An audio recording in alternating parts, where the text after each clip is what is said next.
Sou a professora Cleane e vou lecionar a disciplina de Geografia para o 6º ano do Colégio Emaús.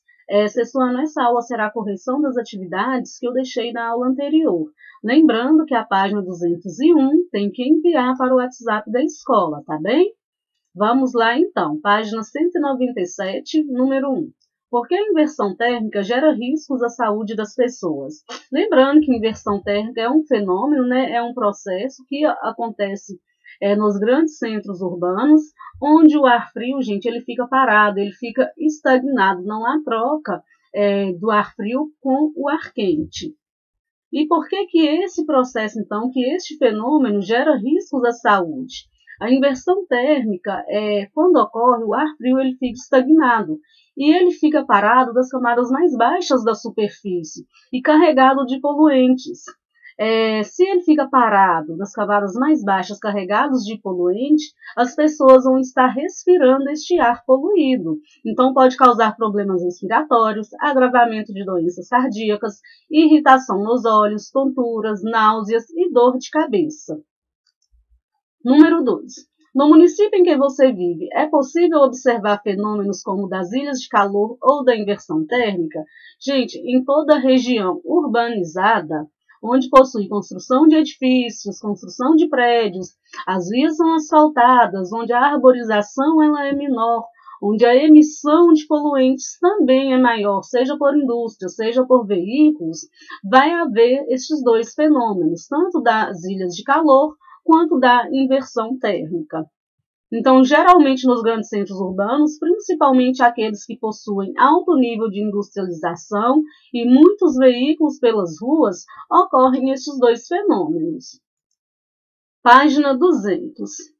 Amplie o seu glossário consultando no dicionário e anotando o significado das palavras que você não conhece. Bom, pessoal, nessa página 200 tem um texto para ser lido, tá bem? Este texto chama-se, o título, né? Por uma cidade mais saudável, é uma entrevista com Paulo Saldiva e ele fala sobre questões sobre mobilidade urbana, sobre o uso da bicicleta, sobre uma cidade mais sustentável e a emissão de menos poluentes para a atmosfera. Então, está falando para vocês ampliarem o vocabulário, né? E aquelas palavras que vocês tiverem mais dificuldades, desconhecerem na realidade, para vocês pesquisarem. Número 2. O que você entendeu por mobilidade urbana? Troque ideias com os colegas. Neste caso, não é possível, né? A mobilidade urbana ela diz respeito, gente, aos deslocamentos nos espaços das cidades, ou ir e vir das pessoas dentro de um espaço urbano. Refere-se, então, ao acesso das pessoas ao espaço urbano. Como que as pessoas vão se locomover neste espaço urbano também. Número 3. De acordo com o entrevistado, qual é a relação entre a mobilidade urbana e a qualidade de vida da população? Problemas como grande quantidade de veículos, ocasionando trânsito, poluição do ar e a demora excessiva nos deslocamentos das pessoas prejudicam a qualidade de vida da população. Com certeza, né, gente? Às vezes quem fica aí esperando um transporte coletivo, público, cerca de 1 hora, 1 hora e meia, 2 horas no ponto de ônibus, olha o tempo que essa pessoa está perdendo, né? Sem contar que essa pessoa ela fica desgastada emocionalmente, né? Ela fica estressada também. Além disso, segundo o texto, as pessoas acabam se movimentando menos a pé ou com bicicletas, o que está relacionado ao aumento da obesidade. Número 4. O que mais chamou a sua atenção nesse texto? Por quê? É a opinião de vocês também, é de acordo com a leitura do texto, né? O que foi mais marcante para vocês no texto, o que chamou mais a atenção. Página 202. Observe o quadro a seguir e depois resolva as atividades. Este é o quadro a seguir, cidades selecionadas, latitudes e temperaturas do dia 15 de junho de 2018. Então, nós temos a cidade de Helsinki, na Finlândia, Seul, na Coreia do Sul, Macapá, Salvador e no Brasil, né, ambas no Brasil, e Buenos Aires, na Argentina. Nós temos as latitudes, né? Observem que a latitude é em relação à linha do Equador, tá bem, gente? Lembrando que mais próximo da linha do Equador é mais quente, por conta da quantidade de calor, de luz solar que essa região recebe durante o ano todo, considerando também a esfericidade da Terra e o eixo de inclinação. À medida que se distancia da linha do Equador, a latitude ela aumenta e a temperatura ela tende a reduzir. Então, em Helsinki, 60 graus de latitude norte, a temperatura mínima 14 graus Celsius e a máxima 16 graus Celsius. Então, a gente observa aqui que a amplitude térmica ela foi de apenas 2 graus Celsius, né? A variação da mínima para a máxima foi de apenas 2 graus. Seul, Coreia do Sul, 38 graus norte, 15 graus Celsius e 25 graus Celsius. A amplitude térmica, neste caso, ela foi de 10 graus Celsius, né? Então houve uma variação maior em relação a Helsinki. Macapá, latitude aproximada 0 graus, né?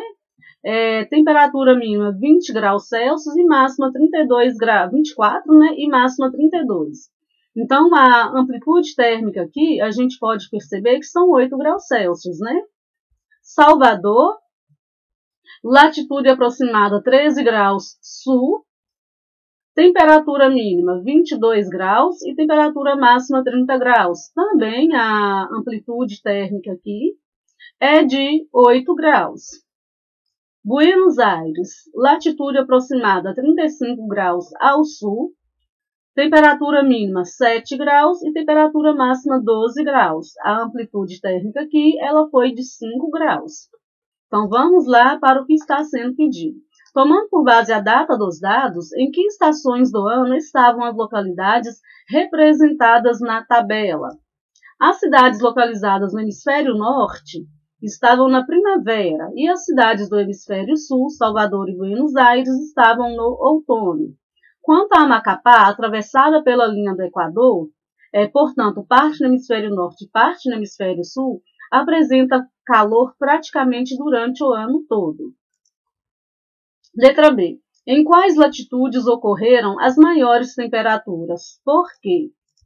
Nas menores latitudes, quanto mais próxima a área estiver da linha do Equador, ou seja, quanto menor for a sua latitude, maior será a temperatura.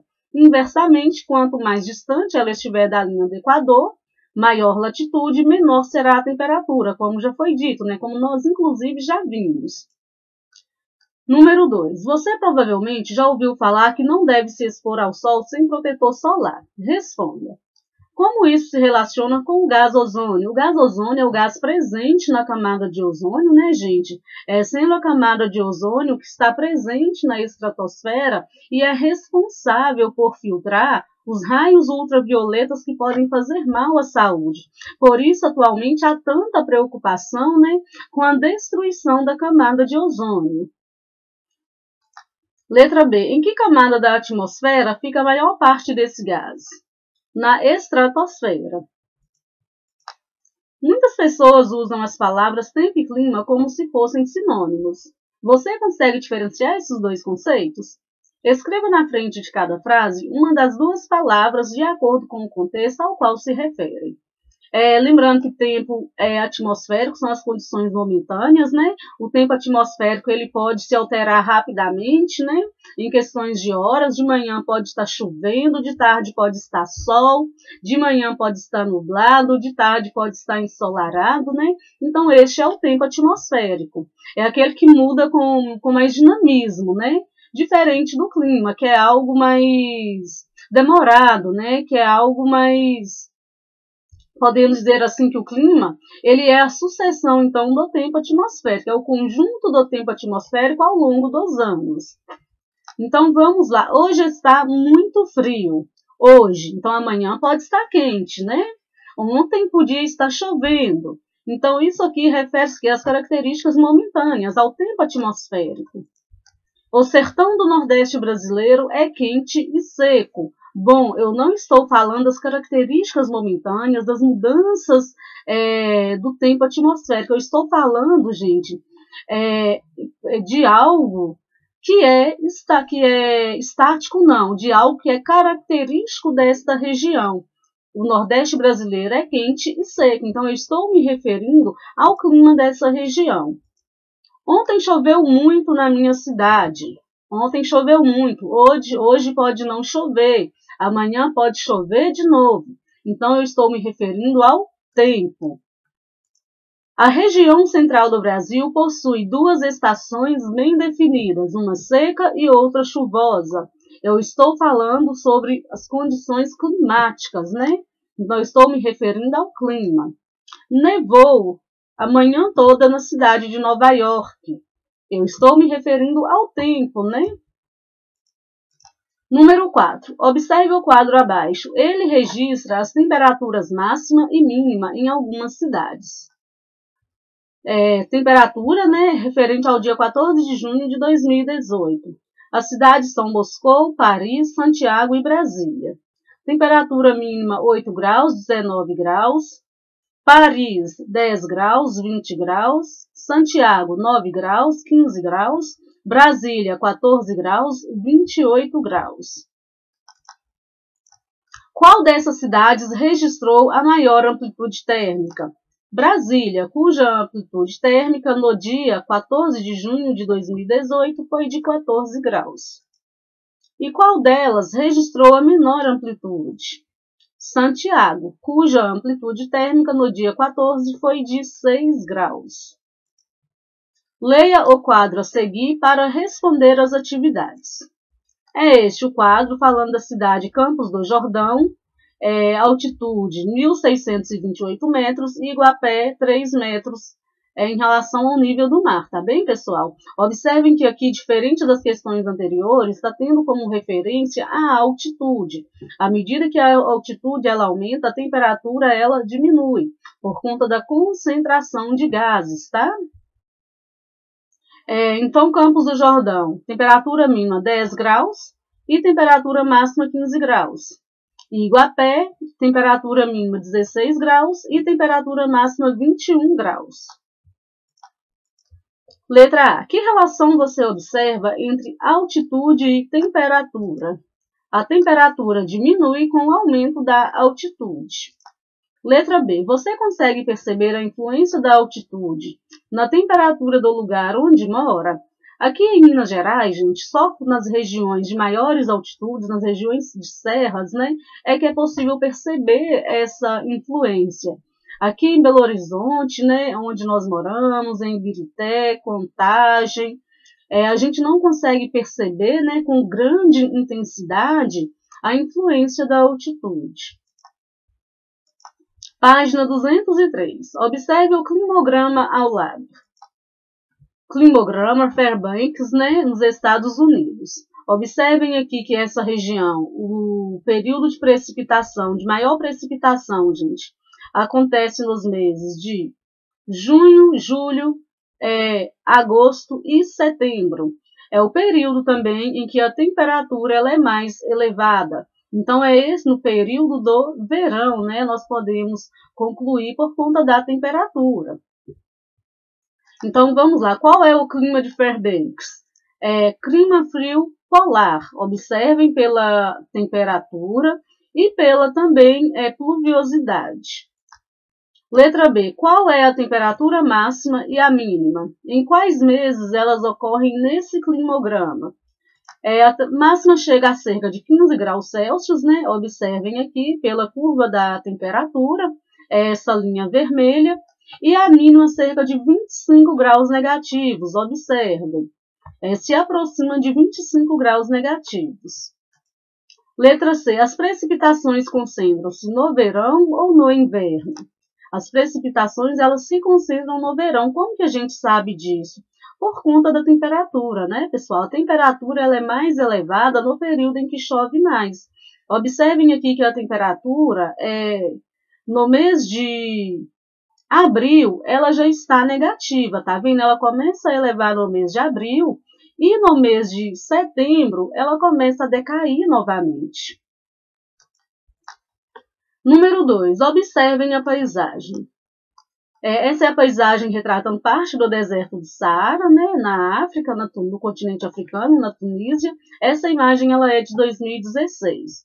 Observem que é de dia, né, a gente percebe que forma uma sombra aqui na duna, A gente percebe também que há ausência de vegetação. O que mais que a gente pode observar aqui nessa paisagem? Que a gente pode também observar que é um clima desértico, né? Pela formação, pelo próprio nome aqui do título da imagem, vista do deserto.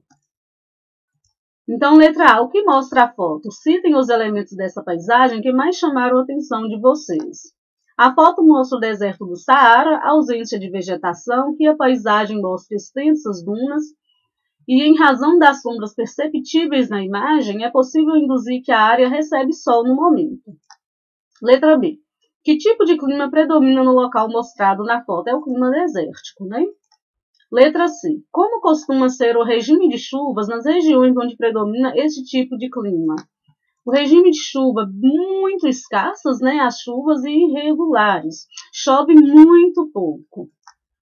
Letra D. Escreva um pequeno texto sobre esse tipo climático. Lembrem-se de comentar as temperaturas e precipitações que ali ocorrem. Para fazer este texto, é interessante vocês levarem em consideração sobre a grande amplitude térmica, né? A variação da temperatura em relação ao dia e em relação à noite. Durante o dia, as temperaturas são extremamente elevadas e durante a noite, as temperaturas caem bastante, né? Chegando a atingir temperaturas negativas, inclusive. Esse fato está relacionado à pouca umidade que está disponível na atmosfera, que não retém calor. Então, vocês têm que lembrar que esse clima desértico, as chuvas escassas e irregulares influenciam nessa oscilação da temperatura. E é interessante lembrar também que os desertos, eles se formam nas regiões tropicais, né, no limite com as zonas temperadas. Número 3. Observe o mapa da página 193 para responder as questões. Que cor foi utilizada para representar as regiões de clima tropical? Bom, o mapa para vocês representarem é este aqui, tá bem? É o mapa dos climas, dos principais tipos climáticos da superfície terrestre. O clima tropical aqui na região entre os trópicos de Câncer e trópico de Capricórnio. A cor utilizada foi a cor de rosa, né? Cor de rosa. Para representar esse tipo climático. Inclusive, grande parte do território brasileiro está representada neste tipo climático. Letra B. Que tipo climático está representado com a cor verde escura? O clima equatorial, também presente no território brasileiro. Que tipos de clima podem ser encontrados no continente americano? Todos os tipos climáticos, né, representados pela legenda do mapa.